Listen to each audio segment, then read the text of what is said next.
Ladies and gentlemen, they said it was a one-off. They said it would never be done again. Welcome to Referencing Baseball, Episode 2, where I have not just my second baseball player who will be reviewing his baseball reference page, it's also my second Trevor. This time, Trevor May. Trevor May, how are you? Thank you for joining me on this. I'm good. I'm glad to be on, and your second, Trevor. Hilariously enough, when Trevor Plouffe, who was your first one a couple years ago, for those of you that don't remember, he and I played together, and we were fondly known as T1 and T2. So this makes a lot of sense. This makes perfect sense. Were you specifically T2 or were you I T1? was T2. I was the second one, Okay. and then you can get T3. Trevor Hildenberger. He came after Plouffe left, and I was T1, and then Hildy became T2. So, I know Trevor, so I think that's got to be what's next. Okay. and that's pretty much every Trevor that's ever played in the major leagues. You just need And that's Hoffman the and end of Rosenthal. that's the end of the series after There that. you go. I'm Yeah. out of content. And with Hoffman, I would highly recommend that. Well, that's got to be a finale. I'm gonna pull up your baseball reference page. I guess the first question is, what is your relationship with baseball reference, and how has that changed from when you were a player? Did you ever think, oh, I'll go look at my page, or I'll go look at my Fangraphs page, or anything sort of equivalent? Yeah, what is your relationship with basically web pages that have your stats on them? You're not supposed to look at your stats that much, and I broke the hell out of that rule. I love baseball reference. I have for a long time, because it just got so they were one of the first ones where it got kind of like, especially in like the splits, like the number of different random splits you can go look up. It's just interesting. I've always been a stat rat. I was a guy like when I was 10 years old until I was 18. I kept all of my baseball stats in a binder. Like, there's no official stats when you're playing little league and stuff. I just like did it from memory. Mhm. And I kind of like trained myself to remember everything, and then that translated for the rest of my career. So I remember a remarkable number of random things from my career. Just did a Sporkle quiz that Maddie over at John Boy put together for me, and I think I've got almost 50 of the 60 home runs that I gave up in 10 minutes. Right, and that's a lot. Most guys can't do half, and so yeah, I spent a lot of time on baseball reference. I just like to know why things happen because it gives you interesting trends. The one I probably gotten the least amount is probably Fangraphs, just because of, you know, so much of it was more of a fantasy. I don't know. It felt more valuable for a baseball fantasy player of baseball, I guess. And I didn't have as much actual stuff. So it's been Savant and Reference were just my best friends. Also, when I was playing, there was a time where Adam Ottavino and I were just like finding random things. But did you know about ourselves and about like other guys in the league? So it's just fun. I still do it all the time just for fun. Yeah, I'm gonna flip us over here. But yeah, we're gonna do a little I can screen see it. Never sharing. mind. Yeah, there we go. Yeah, we're all gonna look here. Um, I like to start here because, of course, my favorite game is how many players can you name on the baseball reference front page from their headshot. I've got Mm. to warn you, I've got a pretty strong crop going right now, but I want to see what you've got. Oh, I mean, we got Bartolo. Yep, right there. Cross We him off got the list. Alexi Ramirez, D. Gordon. See, I wasn't quite sure about that one, so I'm glad you got that one. Um, oh my God. We got the Padre and the Indian there. Like, I know those faces, and I just cannot not I'll tell connect you who any. they are in a sec. Um, Oh, sorry about that. Honestly, those are the only ones I'm really confident in. Yeah. The one next to the Cleveland player is slightly unrecognizable because you don't think of this guy as having facial hair like that all the time. Yeah. But I do believe that is D. Gordon. Oh, I said D. Gordon. Oh, you got that one? Yeah, I got You that one. should And the three I got were here's what Alexi, Bartolo, and D. the one you should know is this one next to the player on the Orioles. I want you I to look think closely at this gentleman. is that Zoom in a little for you. Picture him yeah. in glasses. No, I know who I'm blanking on his last. Okay, so full Diamondbacks, but Yeah, full you got it. disclosure, I say his last name incorrectly all the time. Oh, Oh my God, dude, it's early for me. What's no problem. I mean, that's Zach Gallen. Gallon? I say Galen. I would always say Galen all the time. I'm like, it's not Interesting. Galen. Why do I keep saying that? Zach Zach Gallen. Gallen. You know what? Uh, Maybe his name would be cooler if his name was Zach Galen instead. yeah, I don't know. It doesn't even look like that. It's just one of those things, Yeah. people have got This those is words. this is Johnny Peralta, Johnny uh, Peralta. a world famous spelling of the name Johnny. And then this is my guy. This is someone who I made a video about, Rod Barajas. And See, this may be welcome this may back. even be like a manager or coach headshot for him. I'm not sure if he's a player in this image. And then I think, if I'm playing a little historical, I think that's Roy Campanella, Yeah, and I got that. And I'm pretty sure the Yankees player is, well, I'm gonna guess. I'm not sure, but I think it's Elston Howard, who is also a catcher. very The nice. rest I could not tell you. Let's learn real quick. That Red Munger, we missed Red Munger. Dude, well, I got to do a video on baseball names, man. Red Munger, that's up there. Do you have a favorite kind of historical baseball name? It's not even historical. He just barely got in a big. I mean, Dick Fitz is my favorite That's a now. great one. Yeah, that's a He's great number one. one. There was a pitcher probably about 100 years ago named Urban Shocker, and I don't know why, but like that name, Sick. that's a great name. Well, that's the front page of Baseball Reference. Let's go find you. Well, let's start from the top as well.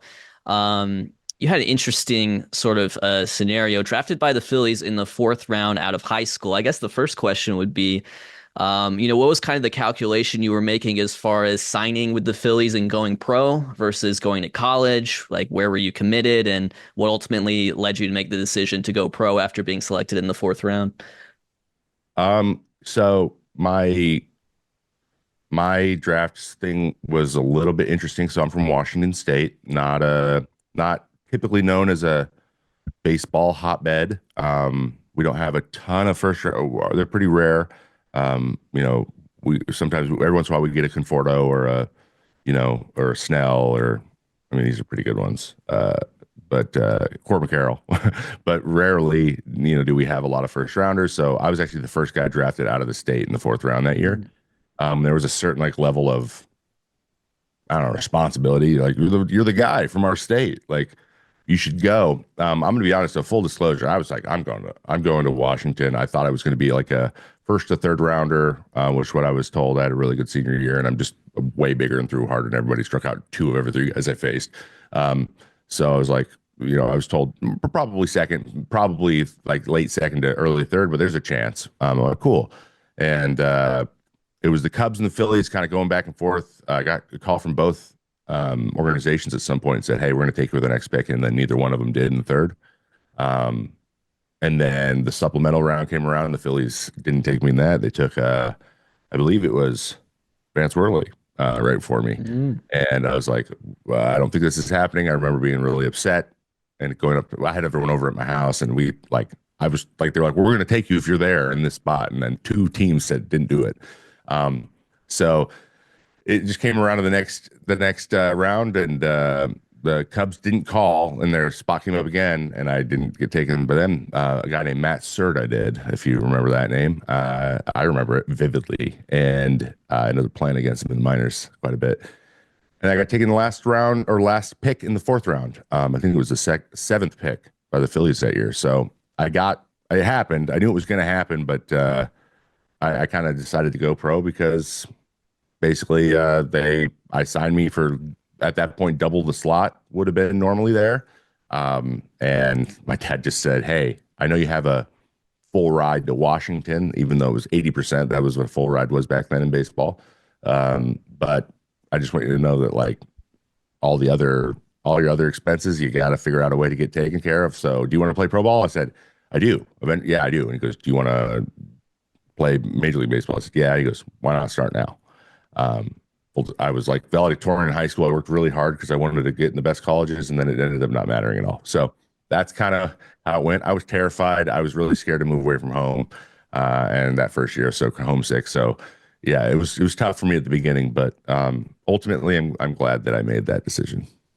Yeah, and you mentioned Vance Worley, and I guess we'll move on to there. And the sort of preface I always give when I talk about, being traded or any sort of transaction is that it's just, being a professional athlete's a really weird job, and it's not like any other job, right? Like if I'm working a normal office job, I'm not going to get traded, and I can decide where I want to work. And you don't really necessarily have that agency, especially for someone, who hasn't even broken through the big leagues yet. So, in December 2012, you were traded by the Phillies alongside Vance Worley to the Minnesota Twins for Ben Revere. I think first and foremost, my observation is great crop of names. I mean, Vance Worley, great pitcher in his day. He was part of one of the all-time great rotations in MLB history, the 2011 Phillies. Ben Revere, of course, like a frequent 300 hitter.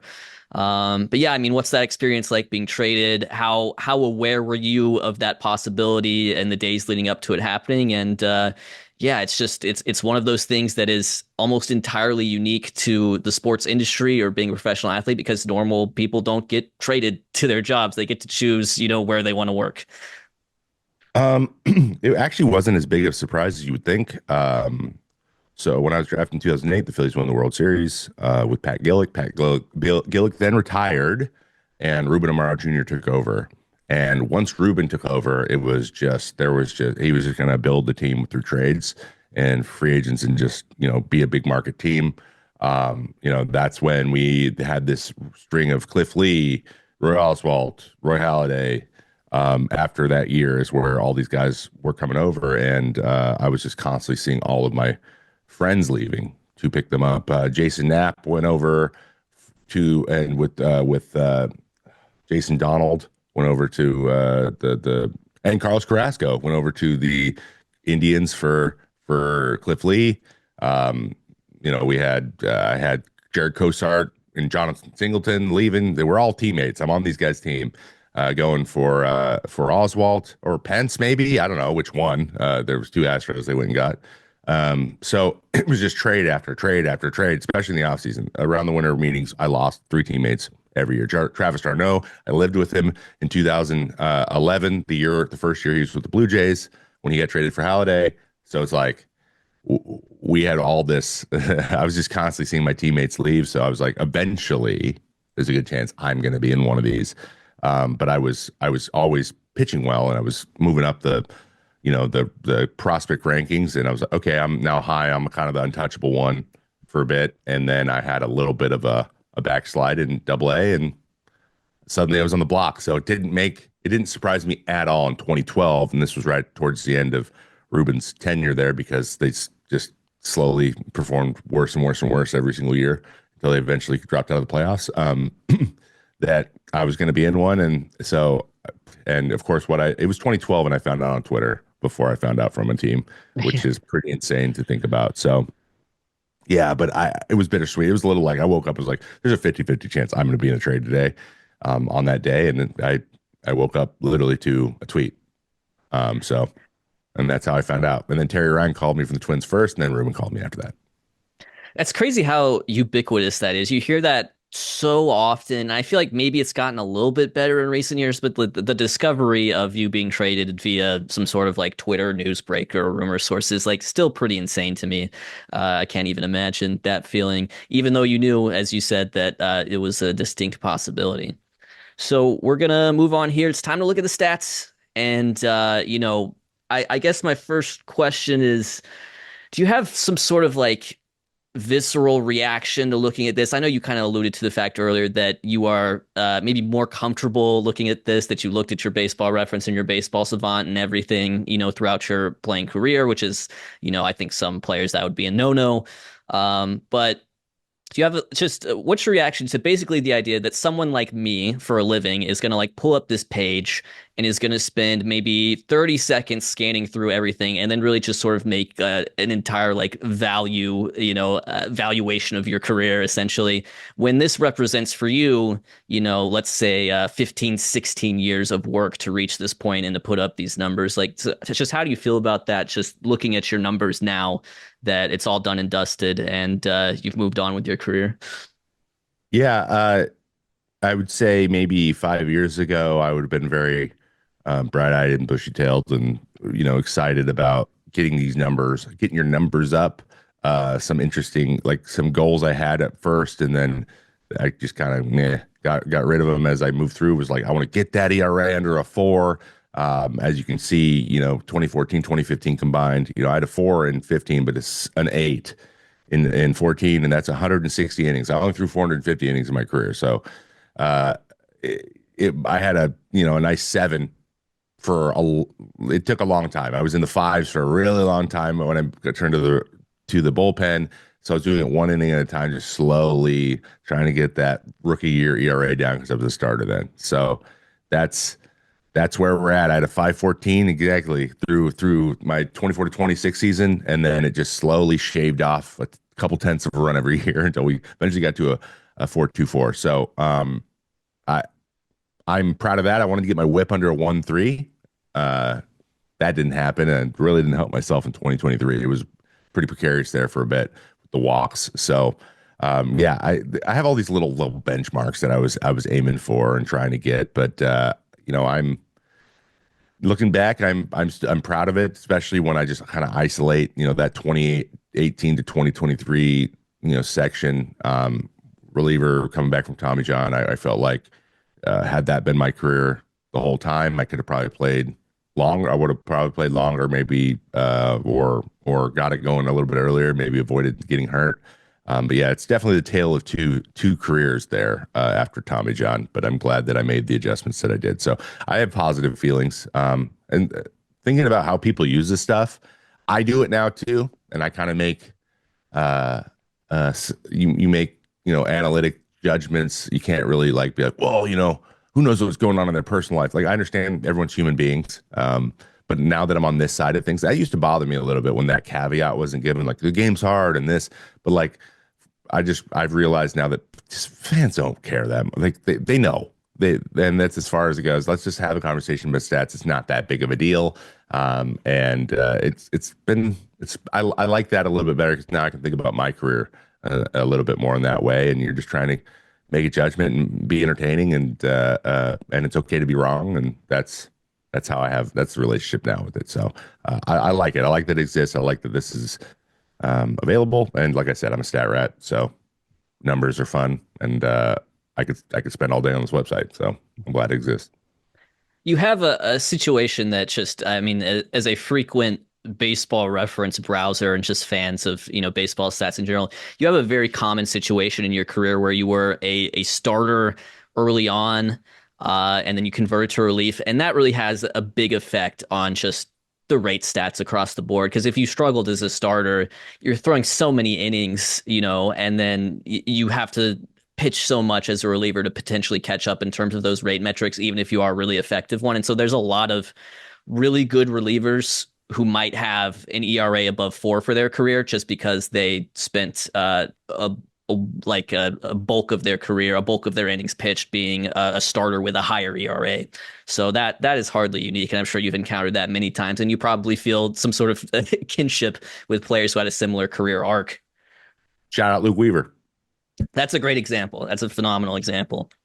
And you can see even in your pre-Tommy John years, 2014, 2015, 2016, 9 out of your 10 appearances in your first season are starts, and then you reach this point where you're a swingman, which means you're swinging back and forth between rotation and bullpen. I don't know, maybe if you did that throughout the year, or maybe you started in the rotation and then moved to the bullpen later on, and that was just kind of two separate roles. And then by 2016, your age 26 season, you are only appearing out of the bullpen. So how did you feel about making that move?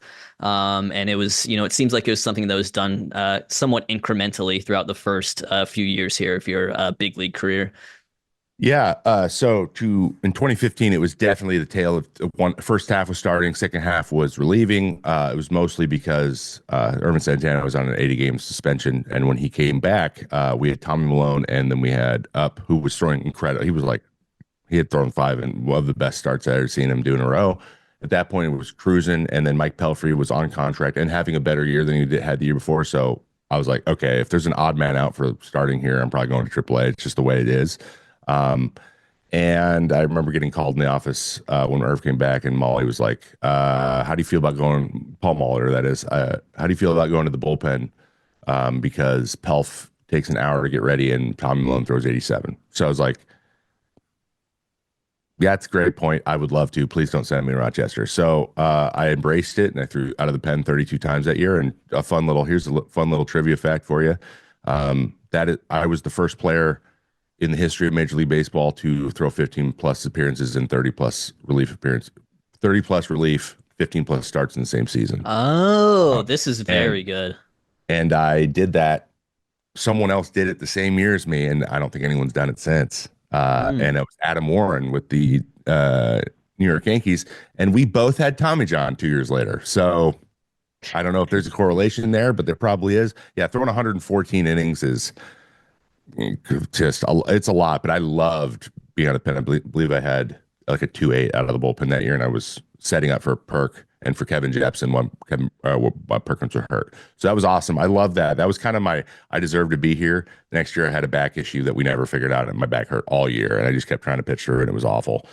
Still struck out a bunch of guys. So when I moved to the bullpen, though, finally after Tommy John, so this was a lot of like in 2016, I came into spring training as a starter.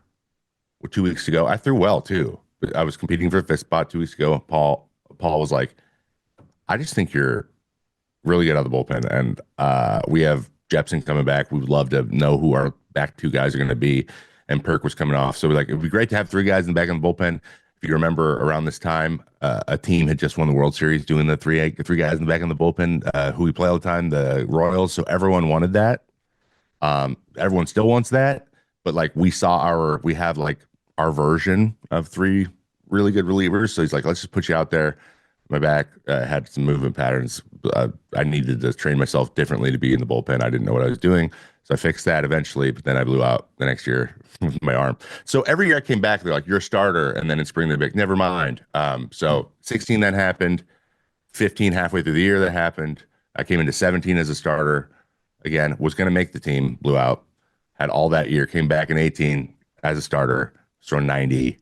Was like, I missed throwing hard. Was in AAA, not throwing really well. Gave up a homer to Plouffe on a rehab start. He didn't even remember that. Okay. I think that's a lie, but it's like, I was just like, I'm going to be stuck here if I don't get better. Like, I'm going to be a AAA guy. I'm not going to get back. So I remember calling Thad Levine and being like, I'm going to relieve. I'm going to be a reliever. I think we should just stick to this. This is my best chance to get the big leagues. And when after I made that decision, I threw well. Velo started to climb a little bit. I was like 92, 94, touched 95s again. I was like, there we go. Velocity's coming back. Being dominant through like 9 straight scoreless. And then they traded Ryan Presley for the 5th trade at the deadline. I got called up, and it was history. It's history from there. So that was the big decision. But at the end of the day, like, it was a lot of starting, relieving, starting, relieving, starting, relieving. And I was just like, you know what? Mhm. I understand I'll make more money as a starter, but not in AAA. So Right. let's go. And I believe that was Joe Mauer's last season. So I actually closed the last game of the year that year in big leagues for Joe's last game. So it was full circle for sure. It was ups and downs that year, but that's kind of how that all kind of played out. Yeah, and then you're just trying to get your stats down for the rest of your career. Yeah, I mean, that's cool that you were able to, you know, and obviously they were kind of steering you ways at times, but that you were kind of able to make that final decision and say, yes, this is me. I'm a reliever now, and that's my key to getting back, into the mix in the big leagues. And obviously that worked out extremely well for you. We were looking earlier, had the ERA up above 5 in these years. Once you come back from Tommy John, you had a 3.49 for the rest of your career. So, again, it's one of those things where you have some bad innings up front at the beginning of your career, and that maybe affects your rate stats by the end of it. But I mean, make no mistake, like, you were one of the better relievers in baseball for throughout this stretch. So it's definitely something to be proud of. I do want to point out that, Baseball Reference does like the funny thing here, which is the gray bar, which denotes like an absence of a year or more. Yeah. So, that for you, that's indicative of your Tommy John surgery. But I think that is something that is unfortunately becoming more and more common. And I think in many great pitchers with Baseball Reference pages will have one or two of these when it's all said and done. Yeah. It's almost guaranteed at this point. If you're going to have more than 5 years or something on your page, you're probably going to have a gray bar. for Yeah, sure. you're a gray bar guy.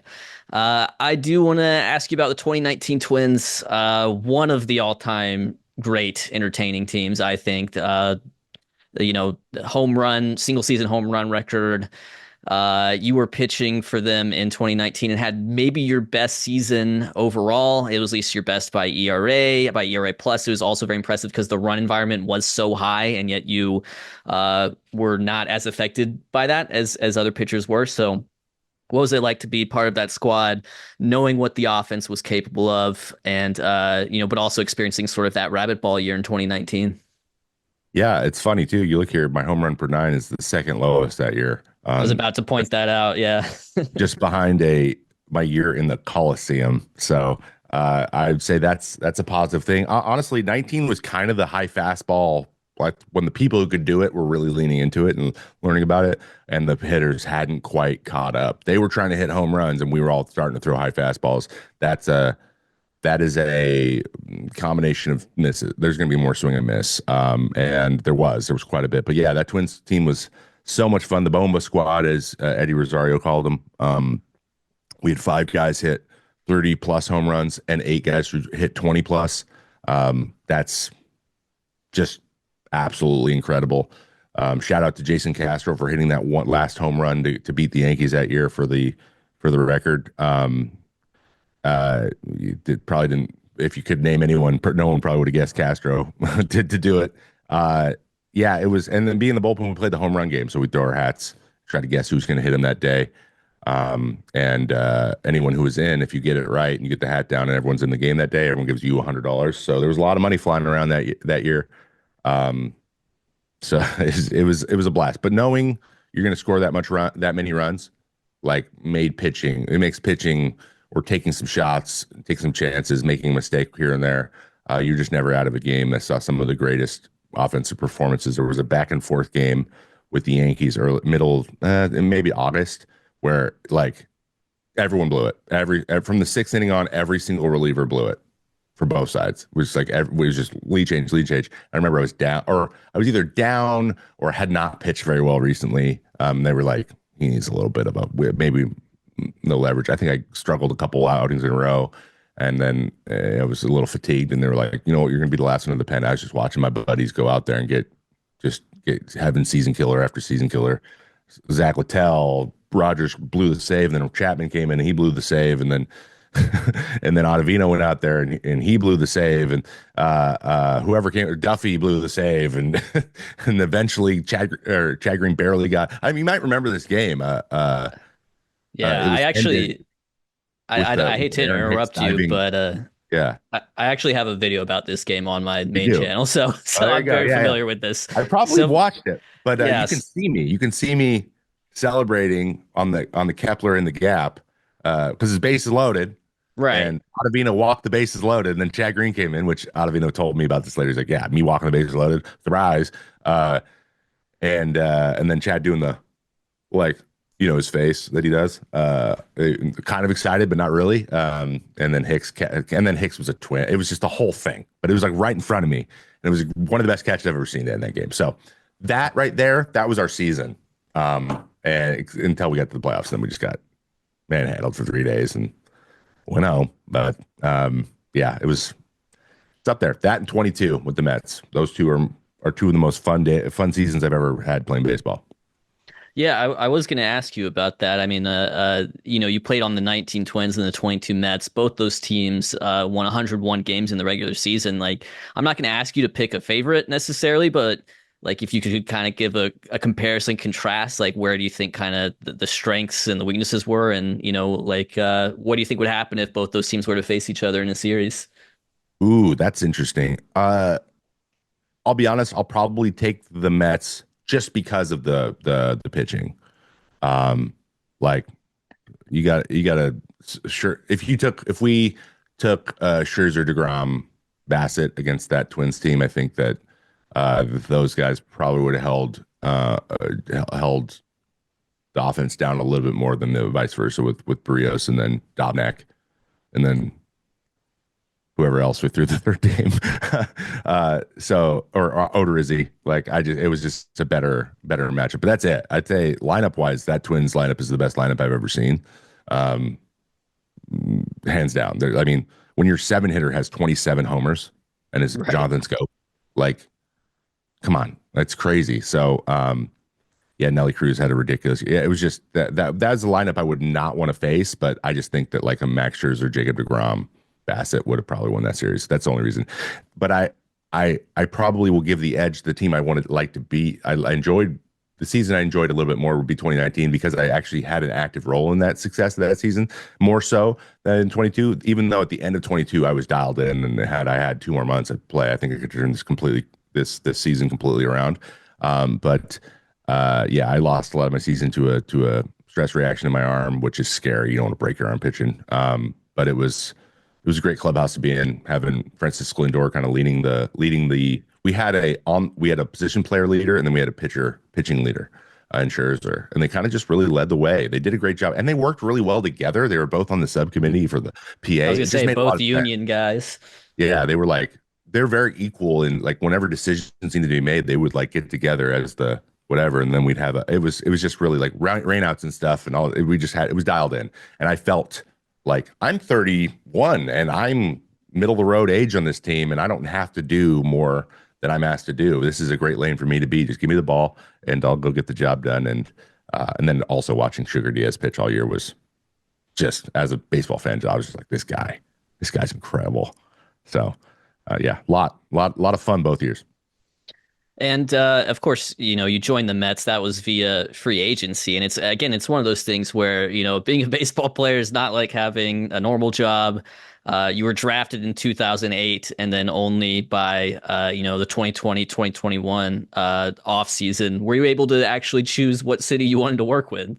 Yeah, tell me a little bit about that free agency. What led you to sign with the Mets, and just what was the experience of I basically have been spent the first half of my career just trying to claw my way into the big leagues. And now not only am I a big leaguer, I get to choose who I want to play for. Well, the way our system is set up, that is the goal, right? The target is always free agency because we don't have a salary cap, and that's where you can make the maximum amount of money. Shout out Juan Soto. One interesting thing I think that will give some context if you want to scroll down a little bit to the salary section that we're just above. You're not afraid of it. You can see here that my salary scaling was not that great. My 28, 29 years were my first 2 in arbitration. I took barely above minimum for the first year, which is supposed to go up a lot. Even for a reliever, it's supposed to at least double. And it didn't because I had Tommy John. I had no stats to in my third year, which is bad. That's your first platform year where you're going to base your pay scale for the next 3 years on that year's performance, and I had no stats. So I was getting compared to I think my comp was Brandon Workman, who had also got Tommy John his third year and then only threw 20-something innings in 18. So that was what I did for the second year to get 900,000. So I got a bump because I pitched 20-something innings with he only threw 20 innings. I'm like, what? I had Tommy John. What do you want me to do?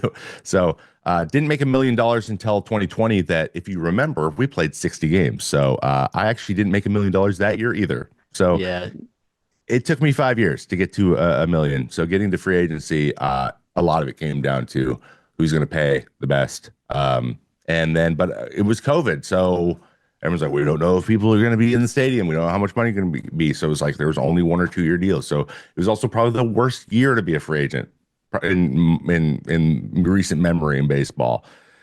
So I had that. And I was like, great, awesome. And then going into my platform year in 22 again, we have the lockout. So I'm just like not, really things are not lining up for me well. So going into that decision, a lot of it was like, who's going to give the best deal? I got a lot of 2 for 12 thrown around from everybody. That's where it started. And there was probably 15 teams that were like, oh, okay. What about this? What about this? And then I remember, just full disclosure, I'll just say it. Everyone's like 2 for 12, 2 for 12, 2 for 12. And the day before Thanksgiving, the Mets were like 2 for 14, 5. Huh. That sounds good. And we got it up to 215, 5. Or then we asked for 217 or 218, and it ended up being 215, 5 with Sandy Alderson when got me. And that's right when Steve Cohen bought the team. So that was exciting. It's New York, man. You get an opportunity to play for a New York sports team. This is an experience that every kid like. Those are the big stages in our head, especially a kid who grew up in the '90s and 2000, early 2000s like me. Like Yankee Stadium was like, whoa, like New York's crazy. Seeing the skyline every day was crazy. So, it was between that and I'm trying to think, maybe Arizona. We're honestly, no one really got close to the Mets. Mets were kind of just ran off with it. No, I was the first signed by Steve Cohen, so it was pretty easy for me to make that decision at that time. Yeah, and that's awesome. And I think it's great perspective to have that, it took you a long time to be able to reach that point where you start to make what I call the real money, the real, professional baseball player money. You said, 5, 6 years, but really if you go back to your drafts, I mean, we're talking like, 12, 13 years until you're until you're Yeah, making that real baseball, life-changing life changing financial money. Yeah, independence, whatever you want to call it. Yeah, that's certainly a big deal for anyone, and and the odds were stacked against you in so many ways with the TJ and the COVID years and lockouts. So that's awesome, and I'm glad that the Mets were able to provide that. And I'm glad you're able to provide some pretty good performances for the Mets in 21, and as you said, the tail end of 22. I do want to just shout out your postseason pitching performance as well. I know as a team, it never quite worked out for you, but you have some. You had a nice 5 1/3 innings of postseason ball, 6 strikeouts, 1 hit, 1 walk. I mean, you might not have necessarily been in there in some of the higher leverage spots some of these years, but what was it like pitching in the postseason, man? Was it just different, or did you like what was your kind of attitude mentally? yeah, it is different. I believe I had a hold in there against Houston, but yeah, it's a little it's different in that like you know, uh, the games mean so much. So it's not just about like you and getting your job done. It's about like you have no choice. You have to get it done. You just don't want to be. What did Seth Lugo say to me? I remember having this conversation in 22 because a bunch of those guys in the Mets had first time being in the playoffs at that point. And I remember going, Seth, like, you pumped, you excited? I'm like, first of all, he had a really good year. I was like, congratulations, you had a great year. He was going to be a free agent after that as well. So I was like, your stats are locked in, man. Your platform season's over. You don't have to worry about it anymore. Oh yeah, I didn't think about that. I go, yeah, now it's playoffs, man. You excited first time? He goes, yeah. And he goes silent. He goes, I just don't want it to be my fault. Yeah, I Yeah, think that's how man. everyone feels. Yeah, that's how everyone feels. But like relievers, it's you don't forget. You just don't like if you make a Trent Grisham type error in the wild card game, like that's something people don't forget. But if you're a reliever that blew it, people aren't going to forget that, and you'll stick in their mind, and especially for the New York Mets. So Yeah. you do not want to be in that part of their history. Fortunately, not fortunately, we got beat in the first round again. But I did get my first playoff win. I'm 1-8 in playoff games. And unfortunately, I pitched in a couple of the blowouts, and the starters kind of made it pretty clear what was going to happen in the games that we lost. They were never really close enough to blow for the bullpen guys, which is a little bit of blessings disguised. But it's just unlike anything else. I always tried to like really take it in and just be in the moment and enjoy it. Like I got to play in Yankee Stadium the first year and just like be in the most hostile environment there is. Got chicken tenders thrown at me, some horrible things said about me and my family, but like you just got to let it roll. But it's just like you're like, yeah, it's Yankee Stadium, man. What do you expect? Bleacher creatures are on you. Like?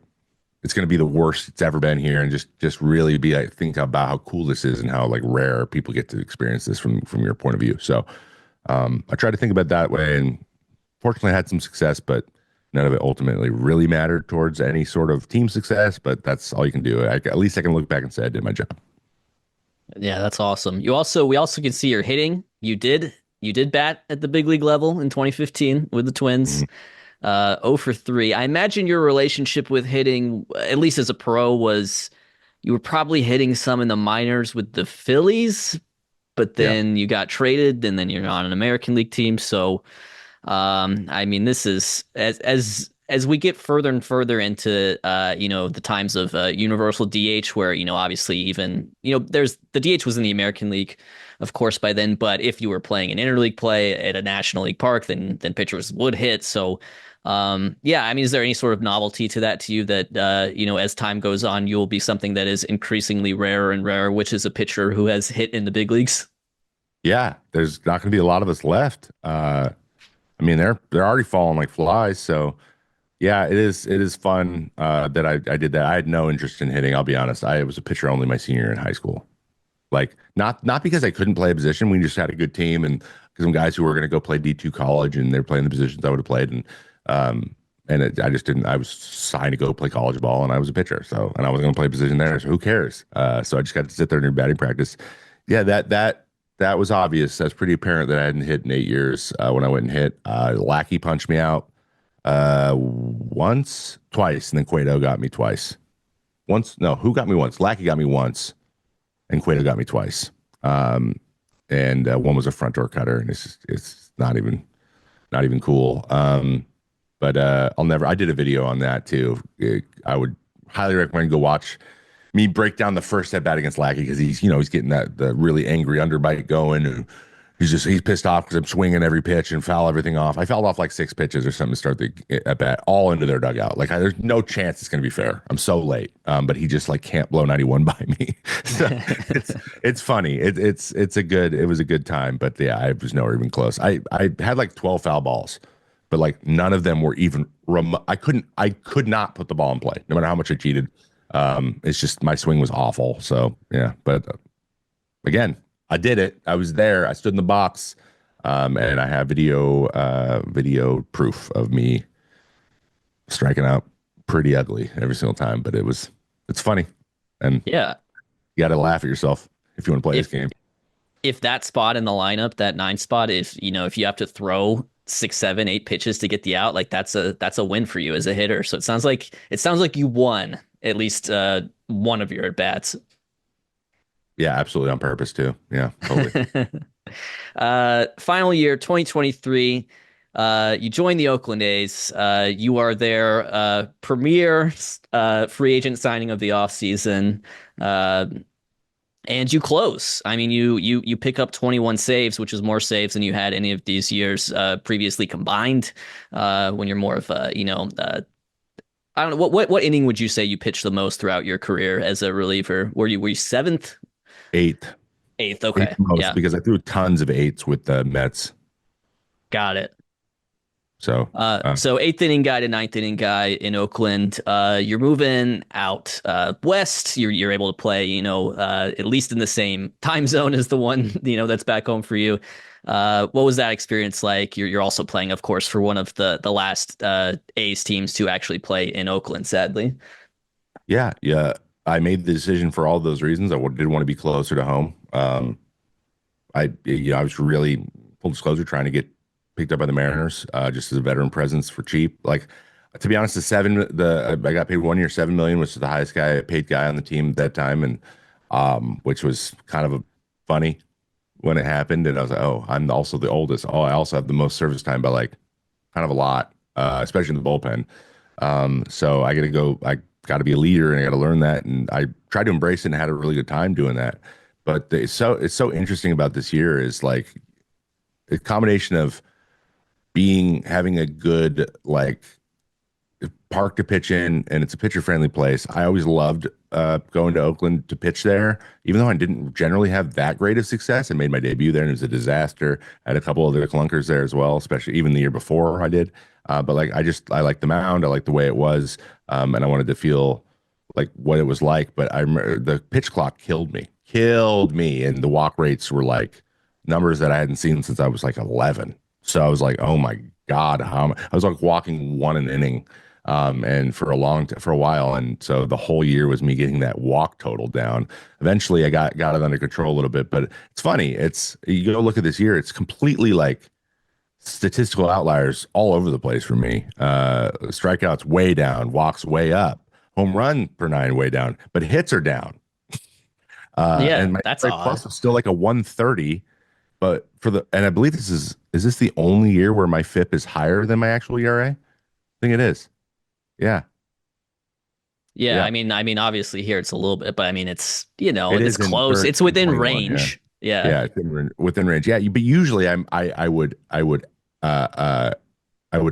underperform my FIP just because of the nature of fly ball pitchers, right? Uh, so that's a little different. That it looks like I got a lot more lucky, but in reality, I just didn't throw as many fastballs. I just got softer contact generally. I learned a sweeper. I threw two breaking balls. I threw a ton of off speed pitches, and I got really comfortable doing that. And this is an example of like I was getting actual results, but not as I wasn't as predictably getting predictable results. And that's kind of flipped for the first time in my career. And it gave me a different perspective on how you're looking at these things because, yeah, it's so funny because I feel like that was one of the best years. I cruised last 15 appearances. I didn't give a run. Uh, and I was just absolutely nails. For the second half, I like a 1.5. And I'm like, even with how well I'm pitching right now, I'm going to get paid less next year if I play Right. because of all the peripheral stats. Like they're going to be like, oh no, you're going to sign a $3.5 million contract, even though last year you were better because the velocity was down like a mile an hour and I had the little anxiety AIL thing, and so there was just a lot of red flags. So I'm like, it's weird to think about it this way, but knowing what I know about statistics and how teams are put together now, like I needed to like maybe have a higher ERA, but just like be a little more dominant to get paid again. And that was interesting to me. Like that, I wasn't going to get I picked up to be anyone's closer, maybe White Sox, but like it wasn't going to happen. So it was really interesting, but I'm really proud of it. I was a different pitcher. I generally saw myself become a veteran, use your stuff and get a little bit more creative and actually go out and pitch as opposed to being a just straight up power guy. For the first time in my career, and I saw how I could be successful in that way. But it's funny, statistically, it does not look near as good as other years do. Right. And I mean, in your ERA this year is very much in line with what you're doing, in Minnesota and then particularly your first year with the Mets. And at the same time, if I'm putting on my GM hat, I don't know how stoked I would be to sign the 2024 version of Trevor May either, given, where the strikeout and the walk ratio was at, even though as you just explained, you know, and if you further contextualize that, you can kind of understand why that would be the case and why you were still able to be, effective and even, outperform your FIP, as they say, because you've been, fairly outspoken, particularly since you announced your retirement on John Fisher and the A's and the move and the relocation. Like, how jarring was it for you, particularly moving from, a Mets team between 2021 and 2022, especially, and obviously these guys are like, very different in terms of like net worth, but just like moving from the team where that's receiving basically the max level of owner investment league wide to the absolute lowest, like bottom of the barrel. Like, do you think maybe some of your years you had with the Mets kind of have informed, your perspective on like what investment in a baseball club can look like? And then as that, further just sort of like energized you about how you feel about the A situation right now. Yeah, that definitely that kind of contrast was kind of a big deal, and I it's funny. I like you hear stuff, when you go to Oakland that you're just not going to have the resources that you had. Like I knew all this stuff. Tyler Clippard told me story after story after story, and he was only there for a little bit. And they're not necessarily horror stories. It's just mostly like then this thing and this thing, but it's just not a big of a deal. And you just kind of learn to just work with what you got. And there's people there who know. It's so funny because the knowledge, right? The training staff and like generally across the board, they know a lot of the same stuff. They have a lot of the same skills. They're just as hard as working. So in terms of resources, you could figure out a way to get the things you needed, and especially because I had more income than most guys on the team. I had my own version of some things that I needed that I took over from the Mets. But it does get frustrating when you see this many young guys that are all getting a certain experience of being in the big leagues, not just like facilities wise, but just how decisions are made and what is going to get them sent up or sent down, how trades work, and just not being able to understand much of the thought process behind a lot of things because you just simply don't know what David Force, the GM of the A's, has to like. What hoops is he jumping through to make any decisions? And who is in his ear and who's telling him what, or is he just kind of on an island doing his best? Right? You just don't know. And with it was abundantly clear in New York that Billy Epler was empowered to make decisions, and we saw Steve Cohen. People have gone to his house. He would host people there. If he wanted to sign one of the big guys, he would invite you over to eat at his house. Like that's things that showed that he's just a fan. He loved to talk to players and stuff, but also like the guy knows how to run his stuff. He knows how to get things done. That's kind of what his business is. So yeah, it was a huge difference. But you kind of just accept it. And I accepted that the resources were going to be the way they were. I just didn't like how people were treated. That's Right. where it came down to. Like, and it wasn't like, people are being mean to them, or they're indifferent. And that was the thing. Like, it's such a great culture. It was such a great culture in the Coliseum. The people you saw every day, the people who have been going to work there for 20 years, they're a huge community family. Like the being in the Coliseum's community, there's nothing around it. Like the people who are there for that reason. So there was a certain like tip of the cap saluting each other. Like we're all in this. We get it. This is us though. This is Oakland. This is our culture represented in a like it's just we're part of this and we're home here. And to not acknowledge those people is what I think set me over the edge. And that's something that say whatever you want about Steve Cohen, he would never do that.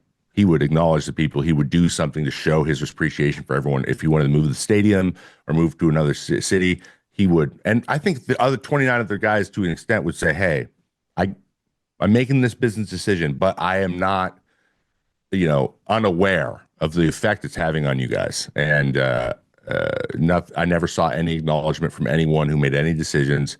And still, this day, I've not heard about any sort of acknowledgement, and it still just frustrates the hell out of me to this day. Yeah, I think callous is probably one word I would definitely use to describe it. I do want to hit on a few other things. We're done on the baseball reference main page. I do want to hit on a couple of other things real quick. We'll finish this off with a couple of Stathead searches I put together. I think we can call this segment either Trevor May was underrated or prime Trevor May was built different, or however people talk about, recently retired athletes these days. Trevor May had aura. Did you have aura, do you think, on the mound? Yeah, sure. I looked angry. You had lurch aura. Yeah, it was lurch aura. I love that. So these are relievers. Are these only relievers? Yeah, these are relievers with at least a 30% strikeout rate and under 10% walk rate for 2018 to 2022, so a 5-year span. And this is what I said is like just kind of contextualizing you, for a 5-year span as being one of the better relievers in the league, period. I think you look at some of the names on this list and, are there any that stand out to you? Like who are you happy to sort of be associated with when you look at a search like this? As guys who are a high strikeout rate, low walk rate, because that was kind of a strength for you, was definitely the strikeout to walk ratio when you were at your best. I'm all of them. I'm happy to be with anybody on this list. I think these guys, there's like a lot of longevity here as well, but like to be mentioned in the same 12 guys as Kenley Jansen, Josh Hader, and Edwin Diaz is pretty great. And if you're looking here, do you see any other non-closers outside of Gallegos for now? But he closed for a couple of years there. So I guess it's me and Gallegos, and then everyone else has pretty much been a closer for a lot of time. Maybe Hernandez too. That's a lot of closers. So I always look for guys who could close that aren't. Those are who I identify with. So to be in that group is pretty cool. And what's interesting too is, I mean, Chapman, for example, isn't on here because of, I imagine, the walk rate. And sometimes I think organizations prefer to have in that ninth inning role the higher walk rate, lower hit rate guy, because that's a little bit more, you're just less dependent on like batted ball stuff happening in that scenario to get through the ninth inning. So that is something that I see a lot, is that particularly as you get into the ninth inning, there's actually more tolerance for like a higher walk rate than there might be in sort of the middle innings or even the setup role. Yeah, I agree with that. Even though people go, why, Edwin Diaz, for example, was like, why you got to give me a heart attack every time? It's either that or he gets hit around. Like I understand as a fan, you would like it that if it's going to go south, you want to go south fast. But Yeah. some of these guys, like you're gonna have to see a couple walks, and the season's gonna or the game's gonna drag out a little bit before you figure out what's gonna happen. So, but I always you just put yourself in a position to get out of the inning better. Yeah, you don't have to. If you cannot have to rely on your defense or put them in a position to have to make a play, then that's usually the best option overall. And then here's the other one, and you mentioned this, and I discovered this today when I was doing some research on you. It's the scoreless streak. You finished your career 15 appearances in a row without allowing a run in Oakland, and I was just looking at kind of players who can say the same essentially. So this is looking at streaks of 15 games or more. And it's either going to be active streaks, so like Blake Trine and Kevin Kelly, those are active pitchers. So that means that's just how they ended their 2024, or players finishing their career in the same manner. And it's a fun list of names. You're on there. As far as I'm concerned, if you ever feel like coming back, you have unfinished business because I want to see you finish out this streak and see how far we can take this thing. But Kevin Kelly and Blake Trine are coming in with active streaks. Casey Sadler was just completely on one in 2021 and has had some like injuries and not been able to make it back since, but he technically still has a very long scoreless streak at 29. Joe Nathan is on there, of course. So that's also pretty cool to see as well. So this is sort of your company. These are guys who, if you at any point run into them, you have something in common. You both have a scoreless streak of 15 games or more going. I'll be sure to remind Henry Mejia of his.